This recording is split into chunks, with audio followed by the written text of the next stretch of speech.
Welcome everyone on Facebook to our fourth Veteran Community Resources Showcase for Dodge, Washington, Ozaukee, Marquette, Green Lake, Fond du Lac, Sheboygan, and Columbia counties. We'll be bringing these events to Pacific Wisconsin counties every month throughout 2021. Please like our Facebook page so you receive notifications about each month's event. If you'd like to contact any of our guests tonight, we'll post their contact information in the comment section after the show. Now on the showcase. First, let me introduce myself. I'm Peter Barecki, and I'm the house manager for the R&R House. I'm a U.S. Army veteran. I served from 2010 to 2013 active duty Army infantry. Spent 1 year in Afghanistan, received a Purple Heart. I'm happy to announce that the R&R House is open for overnight guests, and if you have any questions or would like to inquire about becoming a guest at the R&R House, please call us at our number at 262-336-9540. Right, Pete. Hi, everyone. I'm Victor Kilpatrick, and I'm the program coordinator for the R&R House. I'm a United States Navy veteran, and I served from 1994 to 2002. Some of my duty stations include Naval Support Facility Diego Garcia, USS Doyle FFG 39, Fast Frigate out of Mayport, Florida, and Naval Hospital Great Lakes. We'll be telling you more about the R&R House later in this event, but first, we'd like to welcome our first guest, Mark Provinger. Mark served 22 years in the United States Marine Corps and currently is the Region 8 Veteran Outreach and Recovery Program Coordinator with the Wisconsin Department of Veteran Affairs. Mark states, being in this field has changed his life around and given him a sense of purpose, direction, and passion. Welcome, Mark.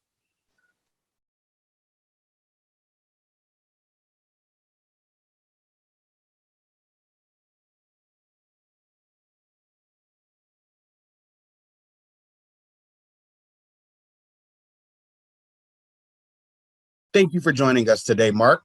Did you always have this passion? And what I mean, when you first got out of the military, is this something that you knew you wanted to do? Or did it take, you to warm up to it? Negative. Now, I have a story of my own. And if you don't mind, I'll share it with you. So I retired from the Marine Corps. I retired and I was running a $375 million maintenance asset program for the Marine Corps. So production in manufacturing seemed very logical for me. I did take a job in production, and that company didn't like me. They did let me go within 2.5 months. My wife and I have 3 kids. We went through my entire retirement before finding a job, and it just so happened that the job that I got hired for was the job at the Center for Veterans Issues. So we were literally almost about to be homeless, and then we were about to use that program, and then I got hired. And I had talked to my wife, I had talked to my mother, talked to my siblings. I'm like, is this something that I could do? Because I didn't see myself being able to do it at all. And I knew there were still things that I was trying to figure out that I was going through because I have issues myself. So could I help somebody else? I found out that doing this and working in this, I became very, very aware of what was going on with veterans, and my passion grew, and my self-care started taking off because it's a little bit of therapy for yourself, but it's amazing what you can do and how helping out someone else can make you feel. That just kept growing in me, and it kept getting bigger and bigger. And then I make a point to know as many different agencies as I can that can help veterans. And if I don't, I'm going to find you. I know the majority of the agencies around here in Wisconsin that service veterans for that reason. So it became my drive, my passion. It became everything that I wanted to do, like veteran advocacy. And actually it's, for me, it's giving back to the veteran community, serving again, and making sure that they get everything that they absolutely deserve for their self-sacrifice of time to our military, which is amazing. I mean, you figure 3% of the Americans in America volunteer for military service, and a lot of them aren't getting the services that they actually deserve or they've earned from being in there. So if I could make one or two more aware of the services that are out there, and I could provide services to them, or I could help them out in any way possible, that was what I was going to do. And I think I became very good at it. Yeah, you have, and I can tell just by the way that that Jason spoke about you, and also just some of the what I've read about you, and then now meeting you, it all makes sense. It all makes sense. Is there a? I'm sorry. Go ahead. There's more too. So I don't know if you know or if you saw when you looked me up, but I was also a recipient from Hogs for Heroes, which is a local agency to Wisconsin who gifts motorcycles to disabled veterans. I did hear about that. I absolutely did hear about that. Yes, yes. And how they make, and how they construct the motorcycles with the different mechanics in order for disabled veterans to ride. I absolutely did hear about that. I sure did. So I'm recipient in number 11 from them too. What do you ride? So I have a 2015 Ultra Limited Low. So a bagger is what I ride right now. Yeah, I got an O2 Road King. So yeah, I got a bagger myself. Yeah, I got a bagger myself. Yep. So tell us a little bit about what a veteran outreach recovery coordinator does. Okay. So the veteran outreach and recovery coordinator for Region 8 or myself, I like to actually think of myself as more so a veteran advocate. So I work with veterans who are homeless, about to be homeless, struggling, and incarcerated, but that doesn't limit me to talking to veterans who are going through any different type of situation. So for me, a normal day-to-day working basis can differ every day depending on what's on the docket or how the phone calls roll in and what the questions are. So it's ever changing, and it's actually kind of fun like that because you never know what you're coming into through a day. Great. So, Mark, you service 8 different counties in your region.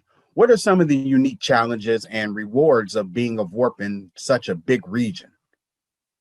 I think what's really ideal about it and what's unique about it is the contact that you make with the professionals or the other agencies that are in those counties, and then being able to bounce back and forth with those entities on how to best service or assist a veteran that is in those dire situations or in that need. So in the beginning, when we originally spoke, you said that you are also covering Milwaukee as well. So how different is covering Milwaukee, say, from covering Columbia County or something like that? Sure, like Columbia County is more rural. So sometimes the referrals are few from that county. Now, Milwaukee County is one of the more densely populated counties in the state of Wisconsin. So referrals come in rather quickly and rather very heavily populated from there due to that density. But then sometimes the comparison between rural and city is way different too, because there's so many different situations that could be going on at that one time. So that they differ that way too. But it's all on how you put it together and how you wrap them with the services with the other agencies that are there. Later on, we'll be speaking with Jason Turner, who's the executive director for Salute the Troops in Wisconsin. And when we briefly spoke over the phone, he had mentioned in partnering with you. What are some of the other veteran community resources that you all partner with? Well, and for me, that's a big thing. I like to wrap my veterans up in as many services as I can. So I ensure that we talk to the county veteran service office of their county. If there's any nonprofits that are in that county that I can connect with, some of the local ones, and I will. And I like to use Heat for Heroes, Salute the Troops, because they cover about 4 of the counties that I work in. With some of that, there's been some local ones too, where there are just veteran-run nonprofits like Jen's Journey in Sheboygan or Elkhart Cares. But then there's also that important connection that you have to make with some of your military organizations as well. So I connect with your American Legion, your VFW, your Marine Corps League, your 40 and 8, any of those agencies that are able to and willing to provide assistance for veterans. I like to make sure that we connect with those as well. And we also use, for the program, we also use VetsNet a lot. We use the Vet Center for Counseling Services for our veterans. These are things that would really make our partnerships and the success of the veteran key is the partnerships that we have with all these agencies. And I think the main thing we got to hit on is that when we do that, that partnership with the CVSO is most important because they should know exactly what's going on with the veterans in their county. Plus, they already have leads or connections to those agencies that you're going to look to do those wraparound services for.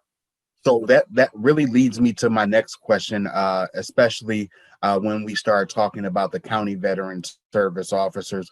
What era of veterans, or I should say, what type of veterans do you work with as of VORP in your region?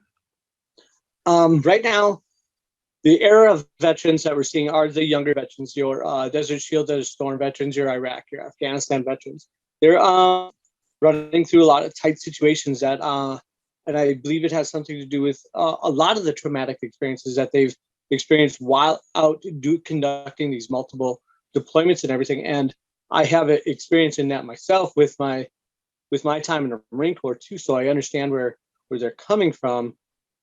And those are the ones that we probably see the most right now, but that's not limited to, you have more coming out for your Vietnam veterans, and then also your older, I've dealt with Korean War veterans too on that, but those are few and far between. I think a big thing that really sets the VORP program aside is our ability to work with any person who has served in the U.S. Armed Forces, to include like the Army and Air National Guard as well. We are able to bring them into our program and try to provide services for them locally as well.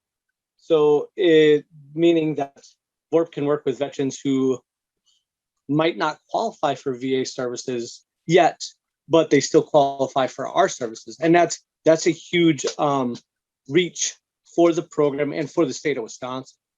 I totally agree. When we were coming up with some of the bases of the R&R house, one of the things that we wanted to make sure of is that we would cater to all veterans, no matter what your discharge status was. We wanted to make sure that we would be a help to all veterans. And when talking with the CVSO, I definitely come to understand that discharge status is a big thing for a veteran in order to qualify to get help and things of that nature. So a question that just came up in my head, so I'll ask you about that. How are you able to help with reclassifications of discharges for veterans? Now, a lot of that we assist on with that level, we'll partner with the CVSO on that, because that's their realm. And with the region I work in, we're kind of rural to that, so I have to depend on them a lot for some of that information. In Milwaukee, we have the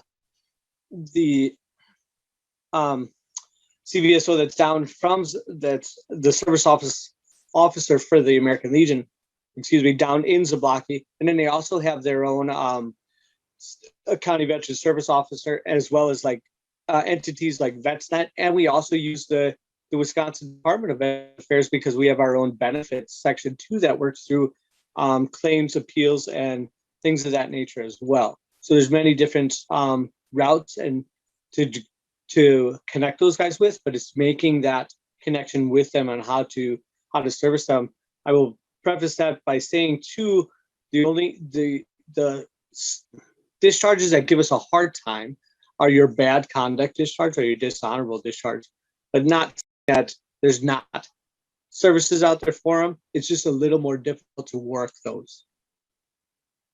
It sounds like there's a lot of pieces in this puzzle to be able to give veterans the help and the support that they need. So my next question is going to be, and is how important are those warm handoffs to your CVSOs and to your vet centers and things of that nature, VetsNet and things like that. Those soft handoffs, those emails, those handshakes, or we walk you to those offices, we walk those veterans to those offices, are so important because you get to see not only us who are advocating on their behalf, but you get to see the veteran, right? So you get to actually ask them those questions or look them in the eye, which is a huge thing for veterans too. That eye contact, that assurance that we're going to be able to work through this together to help you to get to a better place or a better quality of life, like we like to say. Those are most important. And those, like I said before, those, you're only successful in helping a veteran with those partnerships, those solid partnerships that you've made with those CVSOs, those nonprofit organizations, or those vet centers, the VA and stuff like that, that really work together in order to not have any gaps in services while providing assistance to a veteran. So Mark, last thing I'll ask you is, how could someone or how could a veteran get in contact with you or get in contact with your office? So absolutely, for Region 8, veterans can call me, and they can use, I have a work cell phone from the WDBA. It's on my body from 8 to 4:30. So they can call me at 920-226-9898, or they can email me at mark.provencher, and you got to spell it out. So provencher.dva.wi.gov, or on my phone if they use that too, and they want to text me, feel free, because that, like I said, that thing is my kind of like my electronic leash. So hit it up with whatever you want, or it can be through some of these other partnering agencies. They could definitely use the CVSO. My CVSOs know that they can fill out the WDBA contact and referral forms. The actual nonprofit agencies and some of the other assistance agencies that I work with too know that they can fill those out and they can send them right to me, and I'm going to contact that veteran. So there's many different ways. It's just using whatever is there at that time. I like to suggest that they go through the CVSO first.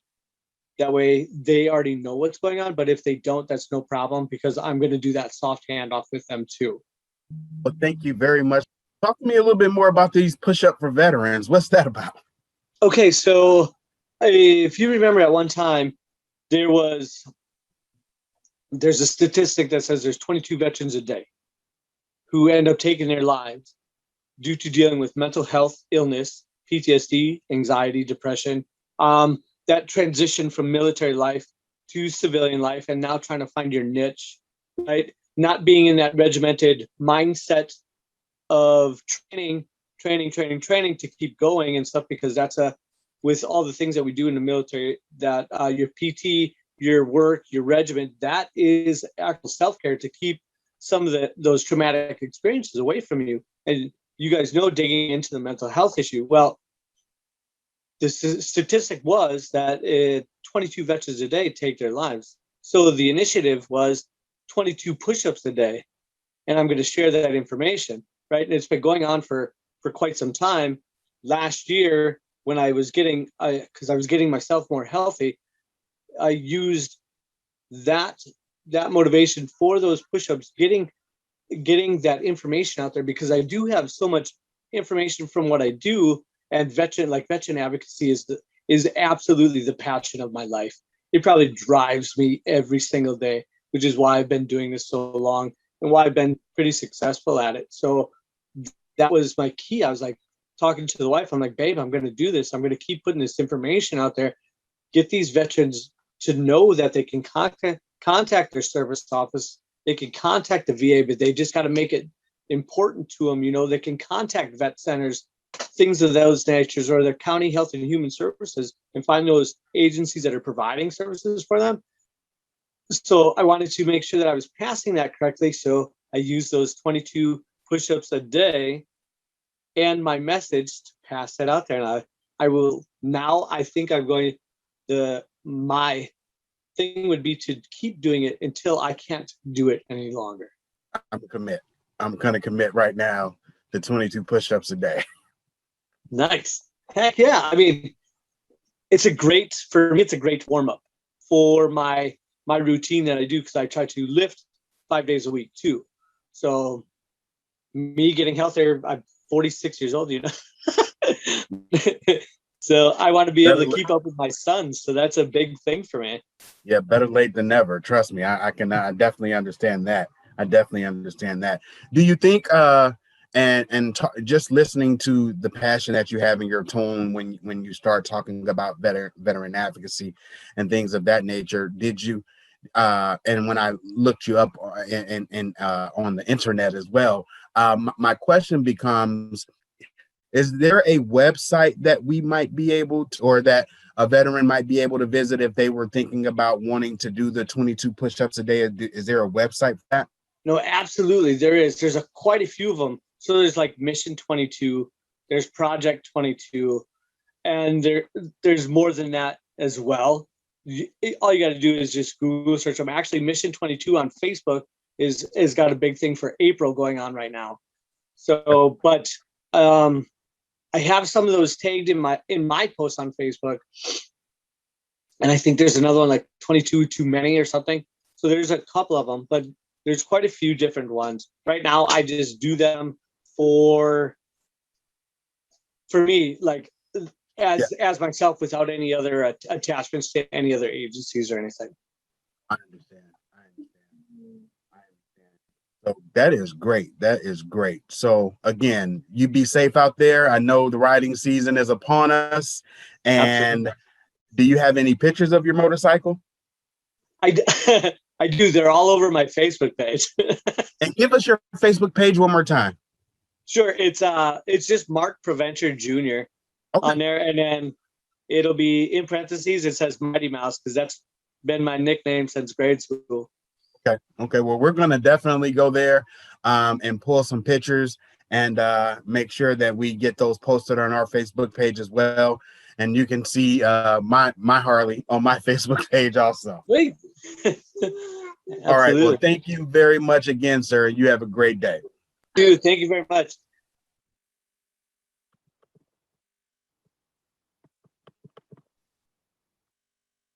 Yep. Thank you so much, Mark, for being with us tonight and for everything you do for all the veterans. Next, we'd like to show you a short video of the R&R House. As I mentioned earlier, we are currently available for overnight guests. You can make arrangements to stay at the R&R House by calling 262-336-9540. That's right, Pete. And just so everyone knows, we'll only be utilizing 2 bedrooms, one on each floor of the R&R House, and everyone will be required to wear masks and follow safe social distancing practices while in the R&R House.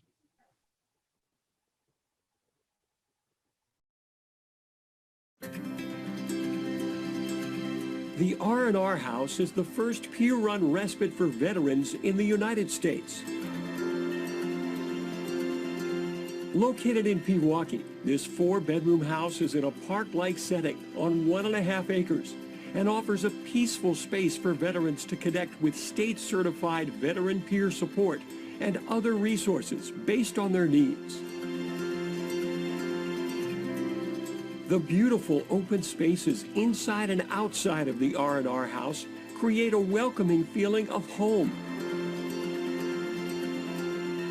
A non-threatening, non-clinical environment for veterans to reconnect and facilitate a transition to the next chapter of their lives. All veterans are welcome, regardless of when they served or their discharge status. Services at the house are free of charge. The grant requires the respite to be located in southeastern Wisconsin, but its services are available to all veterans who live anywhere in the state.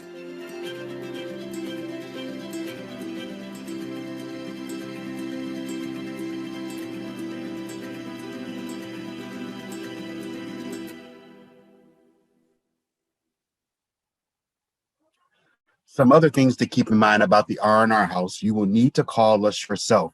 This is strictly a self-referral. Yeah, that's absolutely right, Victor. An R&R House is always free of charge. You can stay one night up to 7 nights at the R&R House, no matter what your discharge or veteran status. To find out more, please call us at 262-336-9540. Thanks, Pete.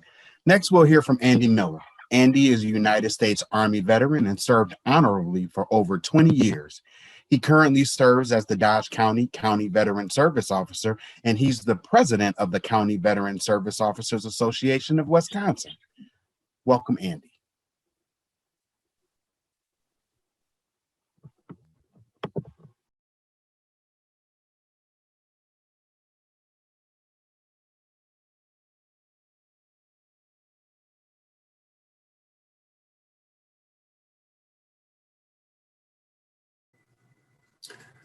Good evening, everyone. And thank you, Victor, for the introduction. And thank you to the R&R House for this opportunity to speak to everyone. As he said, my name is Andy Miller. I would also like to thank all of our veterans that are participating today and family members, and also the service providers that are providing assistance to our veterans. So, as he mentioned, I am the president of the CVSO Association of Wisconsin and the Dodge County Veteran Service Officer. And basically our mission is to provide assistance to veterans and their dependents, obtaining local, state, and federal benefits through advocacy, information, and referral. And then we provide direct support as well. So the Dodge County Veteran Service Office, we're dedicated to assisting every person that walks through our office in whatever way we possibly can. And you can expect to be treated in a respectful manner with any and all federal and state benefits that we explore. We will coordinate and refer to other agencies, such as the R&R House, in an attempt to address all needs that need to be addressed with the best way that we can explore all of your options. So we also help coordinate outreach events, and we make presence at local Memorial Day and Veterans Day events. And we're dedicated and committed to serving all the veterans in our community. We provide assistance with disability claims, which are basically if you were injured, exposed, or had some type of accident in service, and you have a current disability that's related to that, we can provide assistance with applying for that with the federal VA.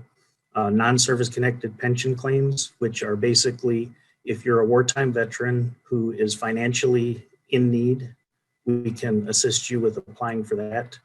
Life insurance, burial benefits, dependent and survivor benefits.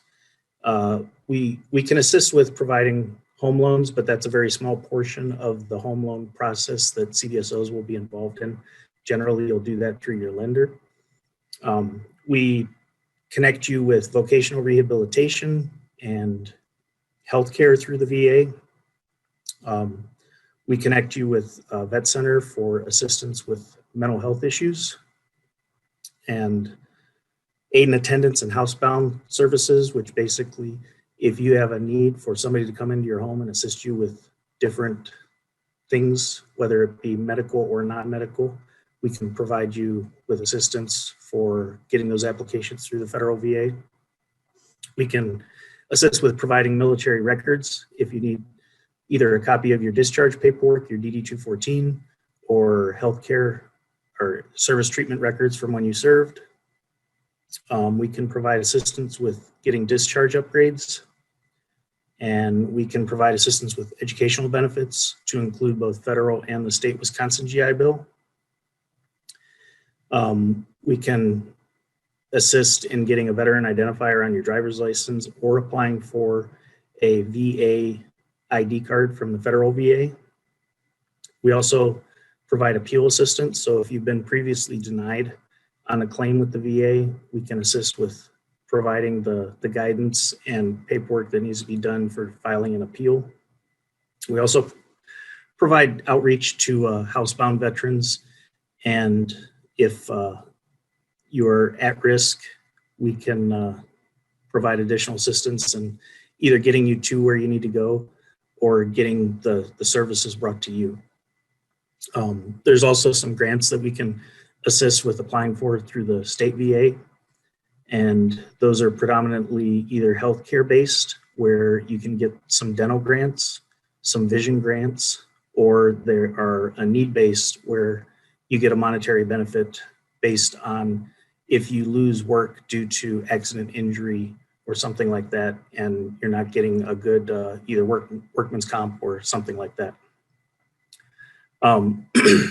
Basically what we do is we try and set up a dialogue with the clients that come into our office, whether they be veterans or family members, and ensure that we offer assistance in every area possible that you may have a need or a desire to look at those benefits. And the biggest thing to know is that there is no cost for any service provided by our office. So I would like, once again, thank you for the opportunity for me to speak, and hope you enjoy the rest of your presentations. Thank you. It's great information, Andy. Next, we'll hear from Columbia County Veteran Service Officer Rebecca Gary. Rebecca is a veteran of the United States Air Force, where she served for 18 years and states, "It has been an honor and a privilege serving in the United States military and a privilege to serve the veterans of Columbia County."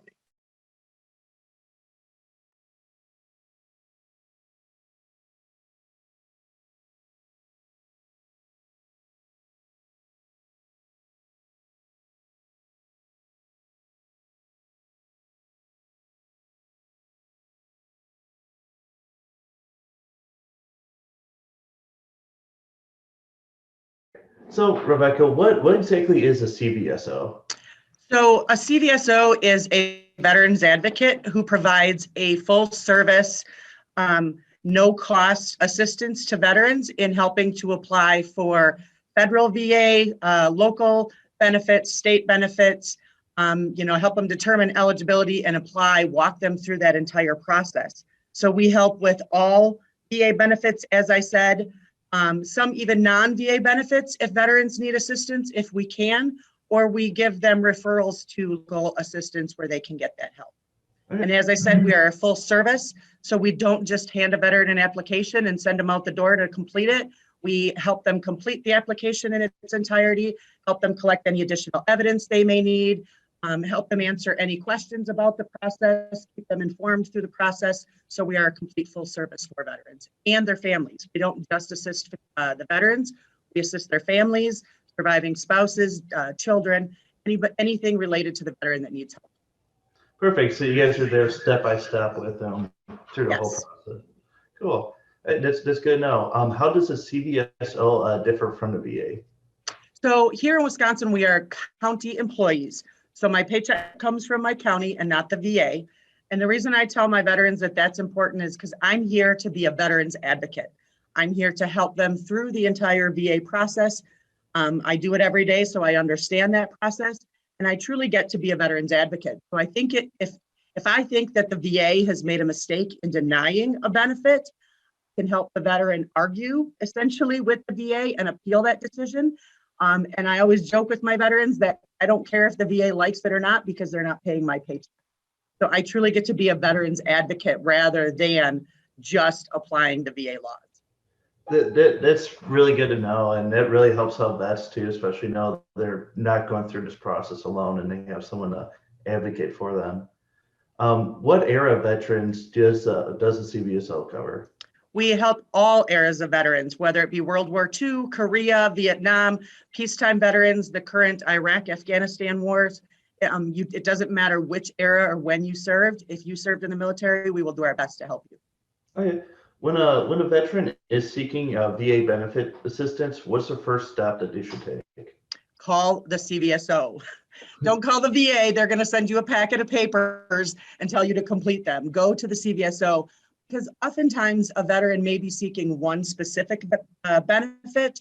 And once they start talking with their CVSO, that CVSO can realize that there's a lot of additional benefits that veteran may also be eligible for and help them apply for those too. So I always tell people, call the CVSO. Nice. And what is the best way for a veteran to get in contact with your office? They can call our office at 608-742-9618, or they can email us at veterans@co.columbia.wi.us. Perfect. Does the veterans in Columbia County, do they have different needs and different resource needs compared to, say, a veteran in Milwaukee County? I would probably say yes. When it comes to like the federal VA benefits, the disability, that's probably going to be the same across the board. We probably have less homelessness here. We definitely have fewer cases of that here. But we may have more of my refrigerator broke, I can't pay my rent, not necessarily homelessness, but where we have minor employment issues. Finding housing can be difficult here because we are a very rural community. So we get a lot of questions about that, finding housing, repairing housing, that type of thing. So I think we just have more rural issues to deal with than somebody stay in Milwaukee County. So would you say being the CVSO from Columbia County does different from the other counties in the state of Wisconsin based on the needs of their veterans? Is that a safe assumption? I think so. I think every county has its own, own specific issues. There are a lot of issues that do cross over from county to county. So there's a lot of similarities, but there are, I think, differences in each one. That's all I had. I just wanted to get your opinion on that. Like I said, talking with the different CVOs and getting their take on some of the things that they're doing in their offices and things of that nature. Well, thank you so much for taking some time out of your day and being here with us today. Thank you. Thank you for everything you do. Once again, thank you so much, Rebecca, for being with us tonight. Next, we would like to introduce you to the Wisconsin Vet Center Veteran Outreach Program Specialist for the Milwaukee and Madison regions, Richard Clark and John Howe. Visit the R&R House YouTube page to view both Richard and John's previous month's interviews. Also, remember to like, share this event tonight and subscribe to our Facebook page as well. Next, we'll hear from Rick Patton. Rick is the County Veteran Service Officer for Fond du Lac County and has been enrolled since July of 2011. Welcome, Rick.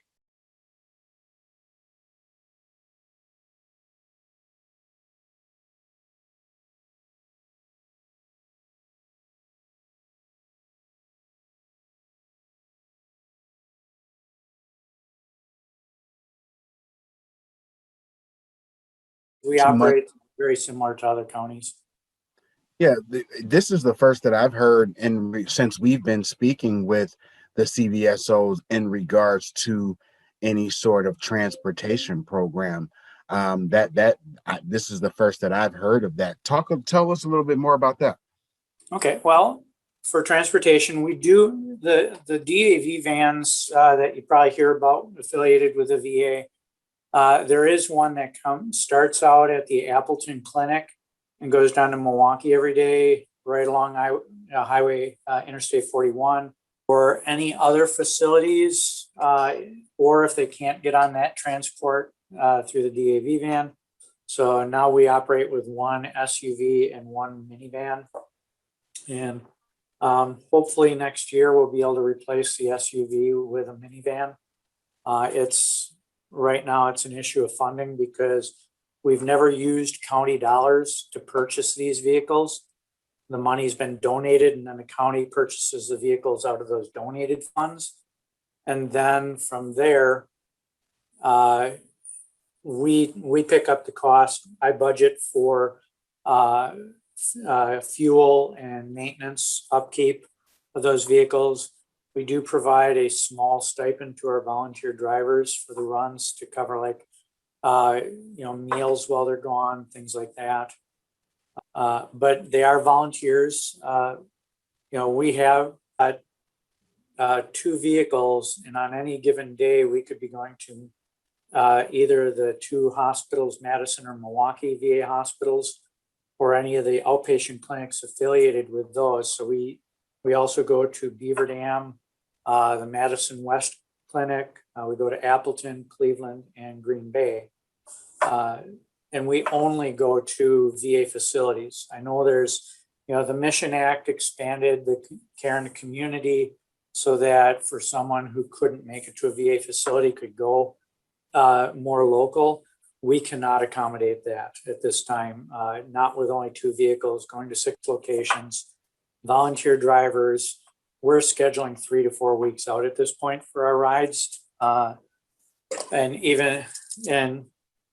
that's even with COVID and COVID restrictions.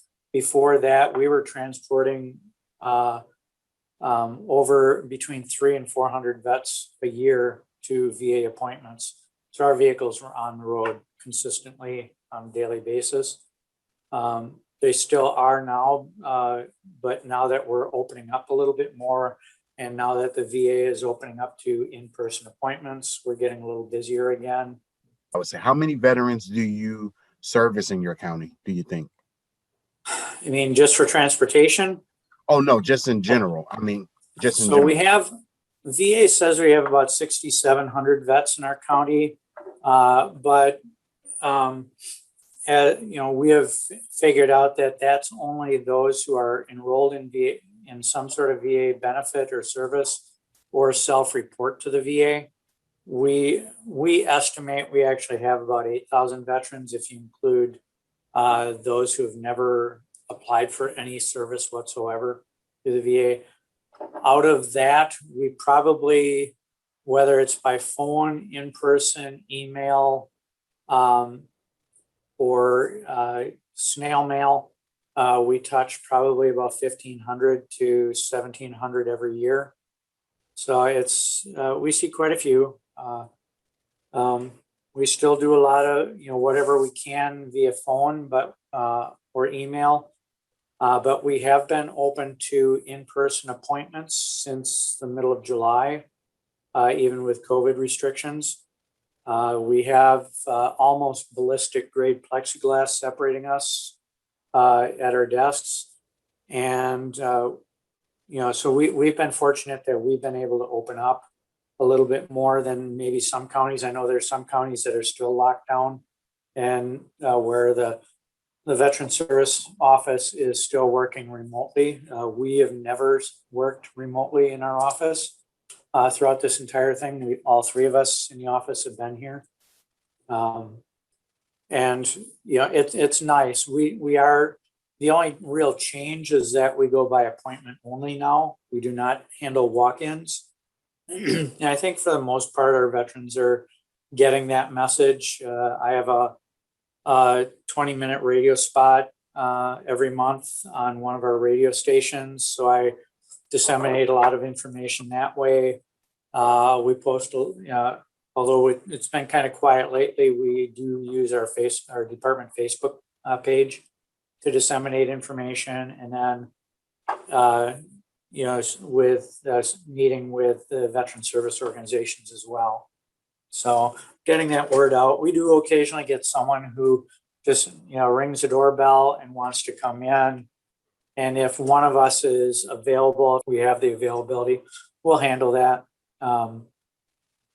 But for the most part, if someone wants to do a claim, we're going to have them schedule an appointment. You touched on it a little bit, but is there any other local veteran organizations you guys work with in the county? We have one nonprofit in the area called Salute the Troops. They've been around for about 8 years now. They do have an executive director who's part-time. But Salute the Troops has been around to provide some emergency assistance when, in a lot of cases, if we've been tapped out, if a veteran maxes out their what they can receive from our Veteran Service Commission. We do have good working relationship with Salute the Troops. We also work with Advocap, which provides a bundle of services, from helping people get to work, helping unemployed, helping homeless, providing other services related to work, like if they need an auto repair, things like that. We also work with St. Vincent de Paul and Salvation Army. One thing that we also have is, I'm sure you're probably familiar with Center for Veterans Issues, home based out of Milwaukee. We lease 3 of my offices in our building to them for a new position called a healthcare navigator. So we have them.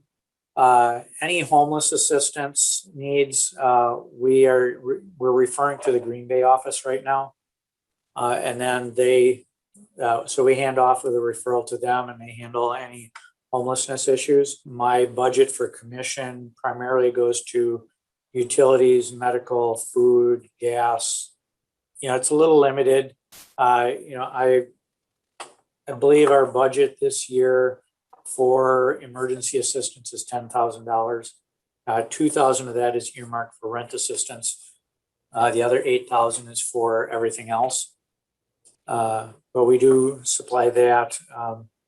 St. Vincent's has been really good to us. Salvation Army has been really good. Salute the Troops has been good with us, and Advocate. There aren't really, other than the standard veteran service organizations, there's not any veteran specific. One of our larger employers, Mercury Marine, has a veteran group within their employee staff called Mercury Marine Military Veterans Network. And they were actually key in helping us get that the last minivan for transportation for us. So we occasionally work with them. If they have outreaches within their ranks, we meet with them and provide any outreach we can for them. So, in your area, what would you say is like the biggest era of veterans you guys help out? Right now, the biggest era that we've been assisting with has been a mix between Vietnam and the more recent vets, probably the ones who have discharged within the last 5 years or so. But I would say the biggest one probably would be our Vietnam veterans. Okay. And the last question I got for you, what's the best way for a veteran to get in contact with your office? Right now, the best way is to call us. So phone is the easiest. We have 3 phone numbers. The main line in is 920-929-3117. And that goes to Rachel's desk. She's my senior benefits specialist. And then there's 920-929-3157. That goes to Nicole. And then the last number is my direct line, which is 920-929-3120. I do encourage people not to exclusively ask for me because, I'm not going to be the only one in the office that does everything. And they're Rachel and Nicole are fully qualified. So I have a very highly trained staff. I encourage our vets and our eligible dependents to use all of us when they can, not just me. Yeah, easiest way is to just give us a call. They could email us at veterans@fdlco.wi.gov if they would rather send us an email. And that email address comes to all of our email boxes. So they could get a response from just about anybody in our office if they email that. But walking in is not going to get them in our doors. It does have to be by appointment at this time. And we may not go back to walk-ins in the future just because we have found that getting that phone call ahead of time, we can actually prepare better for what they're coming in for. And sometimes we can turn an hour appointment into 5 minutes, just walking them through all the forms that have been prepared already and getting their signature, and then they can get back to living life as to however they want to. It's good to know. Thank you so much, Rick. You definitely gave us a big wealth of information. We No really problem. Yeah. appreciate it.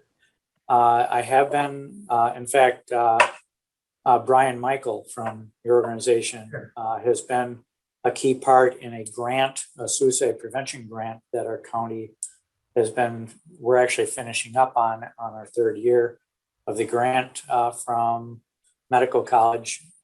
And that's, so I've been very involved with suicide prevention, doing a few QPR sessions. In fact, I've got another one coming up to present to some new employees in our building.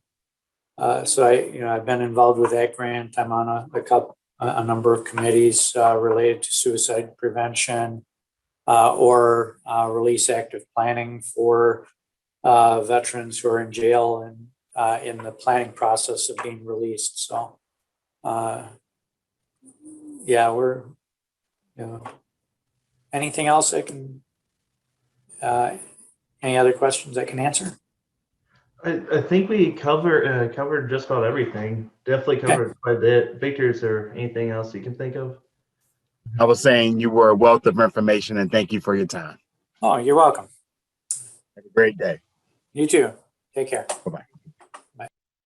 Once again, thank you so much, Rick, and for all the information you provided us tonight.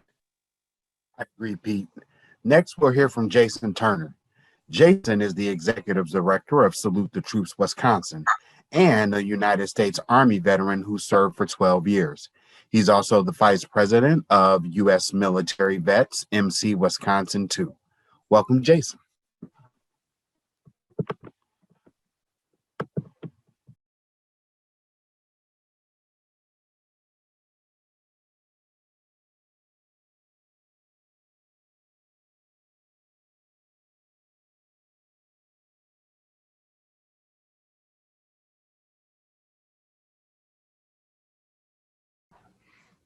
So Jason, tell us a little bit more about your organization and the services you provide. So Salute the Troops. We provide financial assistance. We've got some community outreach programs. Like we've got like a community garden. We do like I don't know, little social gatherings and stuff like that, or we just get vets together, hang out, talk over coffee or whatever. But the biggest one, I guess, would be the financial assistance. Kind of the way that works is like if someone's having troubles making paying a bill of any sort, or maybe they need to purchase a car or just whatever the case is. We resource broker first, so we look for other people in the area that maybe have like government assistance, or whatever, coming in like grants and whatnot. And then when we've exhausted all those resources, then we kind of pick up and fill in where no one else can. Okay. That's excellent information to know. Do you service veterans all across the state of Wisconsin, or do you service veterans just in certain counties? Technically, we serve Fond du Lac, Dodge, and Sheboygan County, but I will never turn a veteran away in Wisconsin. I don't care where he's at. One thing that I'm finding out is there's a lot of closed doors in veterans' faces. And, one of the things that I've come to find out that's been great is that warm handoff aspect. So I totally understand that.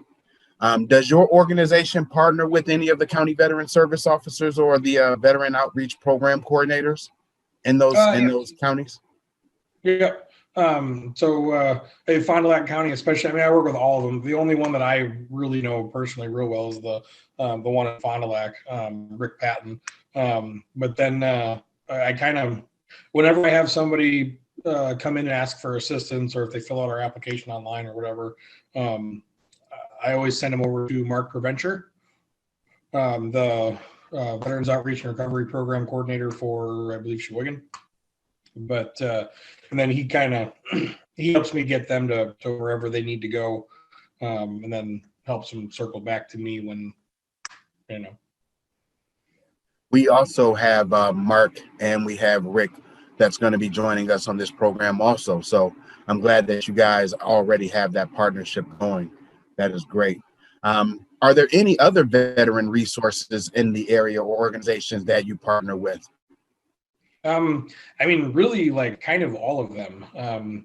Like there's, I mean, Heat for Heroes or Dogs to Dog Tags or any of the, you know, Departments of Veteran Affairs programs. Wisconsin Hero Outdoors we've worked with before. I mean, really, anybody out there that's doing anything for veterans, we have or want to have some sort of a connection with. You know, the Legion Halls, the VFW, Marine Corps League, Navy Club, all of them. We work with everyone. I was on your Facebook page, if I'm not mistaken. Don't you guys have some events coming up, correct? Yep. So all summer, starting in June, we have 5 days, 5 different events of live music. We've got June 12th, July 10th, August 7th, and then August 20th and 21st.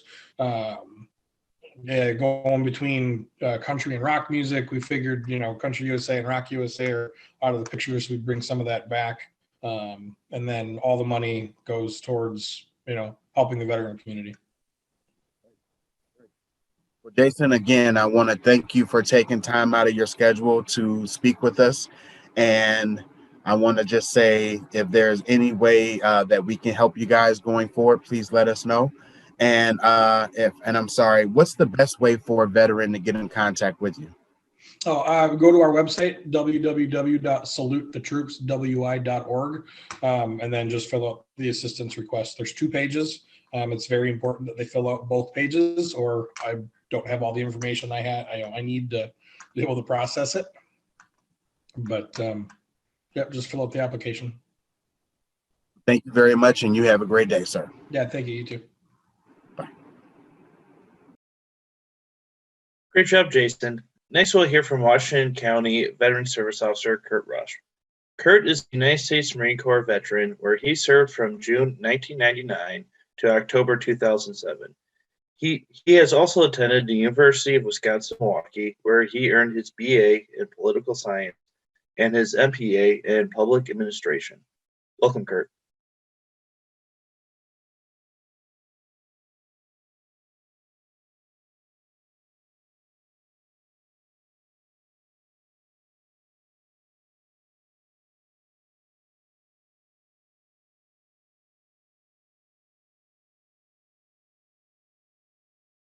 Hey, Kurt, how are you doing today?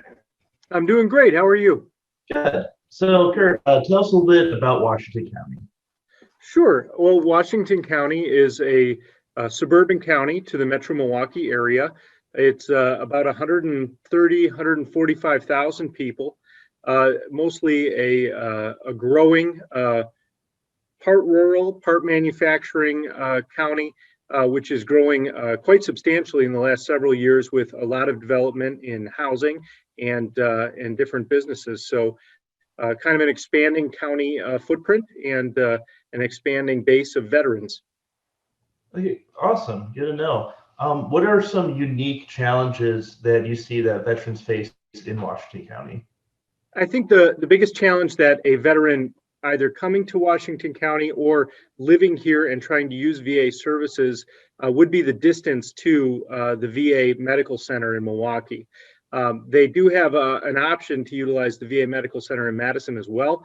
And it's pretty much a horse apiece, if I can use that phrase, between Milwaukee and Madison, depending on where you live in Washington County. And that creates substantial challenges for public transportation. Of course, if you have your own car and you're comfortable driving, 45 minutes to an hour through heavy traffic, you can do that. But for our veterans that struggle with that, or need to use public rideshare programs, they're very limited in scope. There isn't a lot available, and quite frankly, they're hard to work with when the VA schedules appointments. So by far, that's our biggest challenge. Now, when it's the 60-year-old and over veterans, we do have services like interfaith caregivers that take up that mantle and help them. But it is that middle ground between the ages of, maybe 35, 40, and 60, if somebody is really suffering from their disabilities and struggling and can no longer drive, we have trouble finding rides for those individuals, which we've been working on over the past several years. Okay. Yeah, that's interesting to know. Is there a certain area of veteran you service more in Washington County? I think our primary group of clients right now is the Vietnam era veterans. By far, they are the biggest group of veterans in the state of Wisconsin right now. We certainly do have plenty of Desert Storm and Persian Gulf War veterans. As you may know, that's now the longest period of war in our nation's history. So I think that group will only require more services as time travels on. But right now, it's mostly Vietnam veterans. It's mostly Agent Orange related claims based on toxic exposure, especially reclaims for Vietnam veterans' widows who may have filed a claim back in the early 2000s, 2005, 2006, 2007, and now are looking for a new adjudication, a new outcome of their claim that was denied back then related to Agent Orange for Blue Water Navy veterans from the Vietnam era. That seems to be a bulk of our claims right now. Okay. How important is a DD-214 for a veteran? And if a veteran's looking to get a copy of their DD-214, what should they do? Sure. So DD-214 drives all benefits within the VA system. So whether you're looking at the VA from a federal standpoint, like the U.S. Department of Veterans Affairs, or a state standpoint, like the Wisconsin Department of Veterans Affairs, or even local offices like a county veteran service office, a DD-214 is required for pretty much anything that you do to number one, prove service, but also prove your character of service. Unlike the R&R House, which is very accepting of veterans regardless of their discharge outcome, most VA services, public services, require an honorable discharge or at least not a dishonorable discharge in order to utilize those services. So we need to show that, prove that in order to get veterans into that pipeline. To get a DD-214, there's really a couple of ways you can do that. You can always reach out to the National Archives, and provided they have your records on file, there were some burned up in a fire in 1973, unfortunately, but provided they have your records on file, it's as easy as reaching out to that organization and then waiting for them to send you a certified copy. However, there are some other strategies you can employ. For almost every service member after World War II, there's a little box on the discharge itself that most admin clerks, when you're leaving service, check automatically. And what that box says is, do you want us to send your discharge back to your home of record? Most admin clerks have checked that box. So if you entered service from Wisconsin, for instance, the day you left service, the admin clerk packed up your discharge and sent that to the state of Wisconsin. So the state may have a record as well. And the state systems and the federal systems don't necessarily interact. So you may want to reach out to your state. Of course, in Wisconsin, county veteran service officers have access to that database, but other states as well. If you entered from Colorado or out east somewhere, make sure to reach out to your state and say, hey guys, do you have my discharge? Because it may be a whole lot easier to get it from a state agency or a local organization like a county office than it will be from the National Archives. The biggest issue with working with the federal government in any of these situations is just that everything takes a lot of time. Okay. And what's the best way for veterans to get a hold of your office? Sure. So we suggest vets call and schedule an appointment whenever they want to come see me. If you just have something basic to do, for instance, you want to get the veteran indicator put on your driver's license, or you want to request a DD-214, or request your military personnel file, or just establish yourself with our office, you don't need an appointment for that. You can come in through our walk-in hours, which is 8 to 4:30 Monday through Friday, at the Herb Tenney's Government Center right here in West Bend. It's if you know West Bend as Highway 33 is our main pass through freeway or highway. We're right on that highway. It turns into Washington Street as you go through. But we're right on that main road. So you come to the county courthouse, we'll help you with those things. Or what we do suggest is if you want to meet with me, schedule an appointment. We usually book 1 to 3 weeks out. But it's really heavy, we're 4 weeks, but that's a rarity. But book an appointment so that we can spend some dedicated time together, go through your files, make sure that we touch every single one of your questions and we don't feel pushed for time. We usually schedule appointments 30 minutes to an hour, depending on what the veteran wants to do. If it's for a pension, which is a little bit more involved, we'll usually schedule that appointment for an hour and a half to make sure we can go through all of the veteran's finances. But by far, our best way to get a hold of us is our phone number. It's 262-335-4457, 262-335-4457. Perfect. One follow-up question had was, all right, with the pandemic going on, have you guys reopened for like walk-ins or whatnot, or is it still all phone? Yes, we've been open the entire time. Actually, our county courthouse never closed. We sanitize the office. We wear masks. Washington County as a whole has gone to the standard of we encourage masks, but we don't require them. So if you come to the county office, if you feel more comfortable wearing one, certainly wear one. If you feel more comfortable that we wear one, we will wear one. And you probably won't have to ask, but if for some reason we're not, feel free to ask and we'll put one on for you. But we do sanitize the office after every guest comes in, especially when we have veteran appointments, especially when we have high risk appointments like veterans who are recovering or in remission from cancer treatment. We want to make sure to protect all of our veterans, regardless of people's feelings about masks. Perfect. Well, Kurt, thanks so much for being here today and answering the questions. We're glad you were able to make it. Well, thank you. I love the opportunity and I love what you guys are doing. I will definitely be referring some vets your way. Perfect. Thank you. Thank you. Thanks again, Kurt. Our last county that we'll hear from tonight is Marquette County, where Chris Berg is the County Veteran Service Officer. Let's hear from Chris.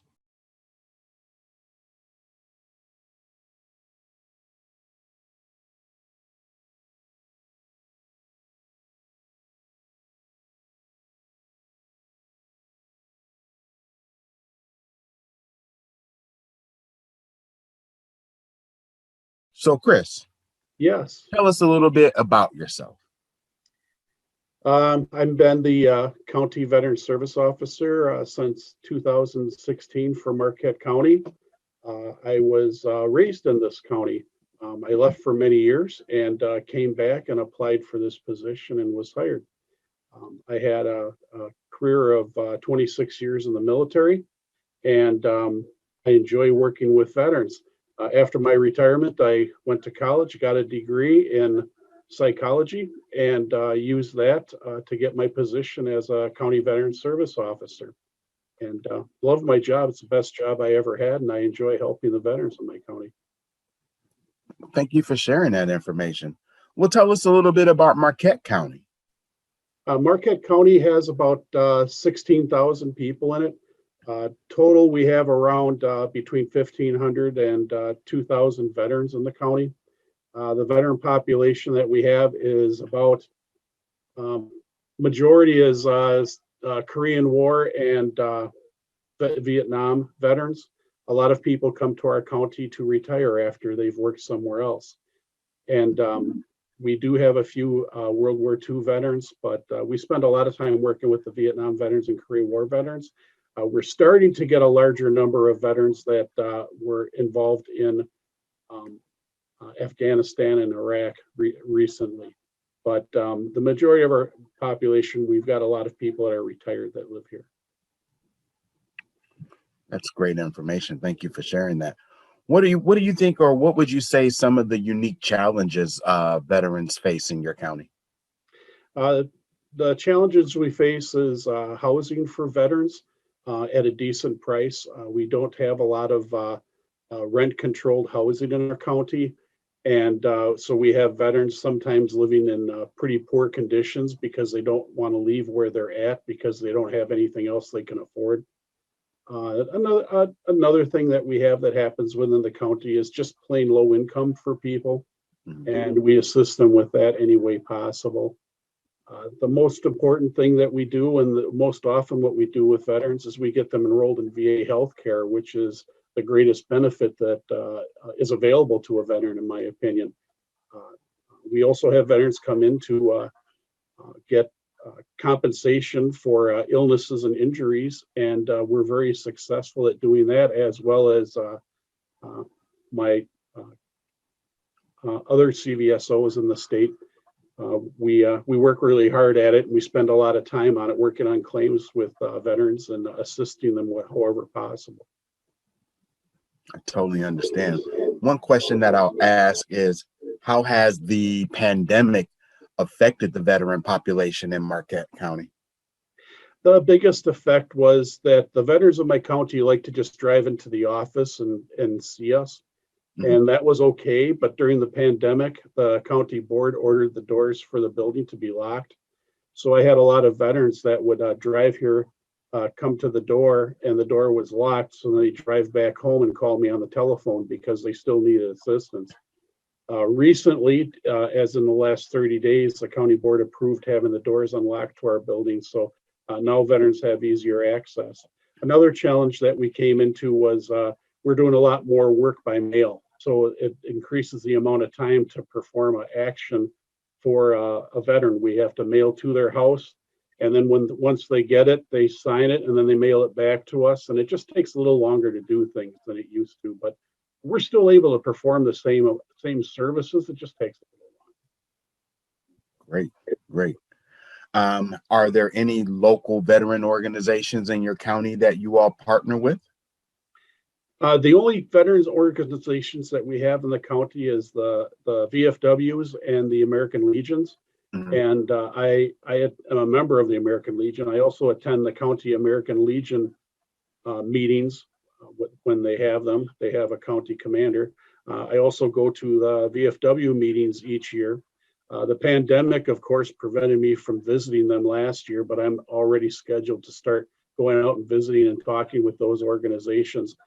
It's really nice because there's a lot of rumors out there, and I can dispel a lot of rumors, not to mention I'll get referrals about people that need assistance when I go out and do that. Great. Now, over the last couple of months, we've spoken with several county veteran service officers. And just like you mentioned, I know that you said you help a lot of Vietnam era veterans, and you're recently starting to see some Gulf War and things of that veterans as well. What are some of the things that you see coming across your desk, or veterans coming in your office, or some of the help that you would think that they would need for veterans currently returning home? What are some of the needs that you see veterans needing help with now? A lot of them come back and they want to go to college or finish college, whatever the case may be. And that's one thing that they need assistance with so that they can do that. Another thing that they need assistance with is if they did have injuries from their service and stuff, they just need to be able to sit down and discuss with someone what options are available to them. Should they file a claim or shouldn't they, and why? And in most cases, they probably should file a claim, but sometimes veterans say, no, I don't want to, and that's fine. That's their decision. Another thing that they come back with is VA healthcare. That they come back and they need healthcare, and get them signed up for VA healthcare so they're not paying premiums for healthcare. They can save some money that way. Yeah, thank you. Now, does discharge status matter when a veteran is seeking VA benefits or healthcare? Yes, a veteran needs to have a discharge that's other than dishonorable. If there's a question about a discharge, rather than just the veteran deciding that, no, I'm not qualified, I try to get a look at their discharge. And sometimes especially like with the VA hospitals, they'll do a review and they'll make a determination whether they feel the discharge is dishonorable or not. Sometimes veterans think they have a dishonorable discharge when in fact they don't. Another thing that I do is I assist veterans with asking for an upgrade to their discharge. And we haven't had a lot of successes there, but we've tried really hard. We did get one person upgraded though, and he now has VA healthcare when he didn't have it before. That was actually going to be my next question. So thank you for going ahead and answering that, the upgrades to the discharge status. So thank you for answering that.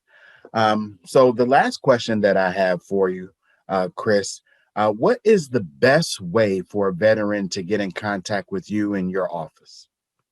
The best way for them to contact us is by telephone. We ask that they just leave a message, and we always call back. We don't ignore phone calls. We always call back. And our number is 608-297-3182 or 3187. There's two people in my office. I have a part-time person that works along with me. Her name's Susan Cohn. Another option is for them to email me. That would be kbergh@co.marquette.wi.us. And once again, I always reply to emails when I get an email message. And the biggest thing I ask is, when you call and leave a message or you send an email message, tell me what what you're interested in, so that I can be better prepared when I call you back. Otherwise, what you do is you add another phone call or email message just for me to find out what you're looking at. But I love working with the folks around here. It's great. Great. And I'm sure with you being from the county, that kind of gives you a more of a sense of pride about the veterans that are in your county, because you're one of them.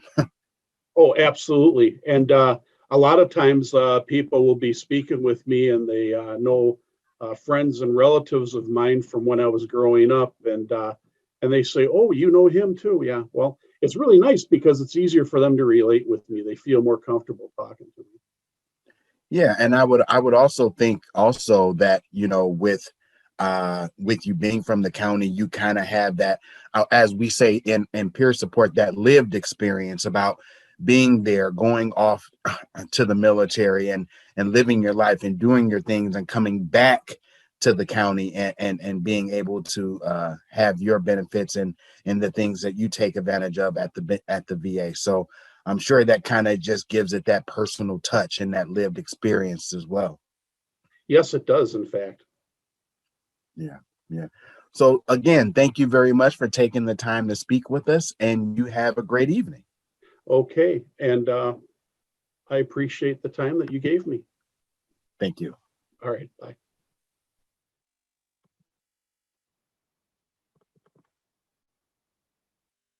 Well, thanks everyone. And thanks to all our participants on our event for this evening. And thanks to the veteran resources here with us tonight. We'll have their contact information for all the resources that were with us tonight posted on our Facebook page. And remember, the R&R House is currently open for overnight guests.